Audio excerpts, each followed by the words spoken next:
While the Brooklyn Nets don't figure to be a playoff team this season, they have been much more fun to watch, as you can see this collection of young players start to thrive in Coach Kenny Atkinson's up-tempo, three-point heavy offensive barrage. Youngsters like Spencer Dinwiddie and Rondae Hollis Jefferson have thrived playing for Atkinson, as have other role players having career seasons.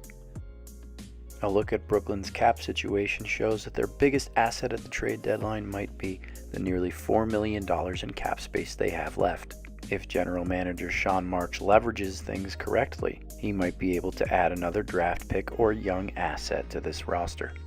All pieces will be in play for trades, but none more than Joe Harris, a swingman shooter who is having a career season.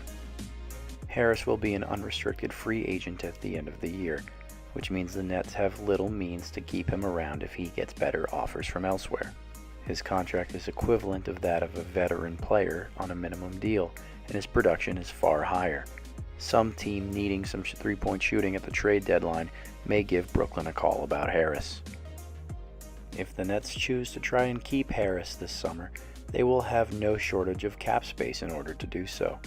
Right now, the Nets project to have anywhere between $19 and $32 million in space. That could allow the organization to go after a big name this summer if Jeremy Lin opts out of his contract. One reason Lin might opt out? The strong play of point guard DAngelo Russell when he has been in the lineup so far this season. If Russell can prove that he is the point guard of the future for the Nets, it may allow them a little bit more maneuverability to trade one of their other good point guards this trade deadline. Both Russell and Spencer Dinwiddie, as well as forward Rondae Hollis Jefferson, will be restricted free agents in the summer of 2019.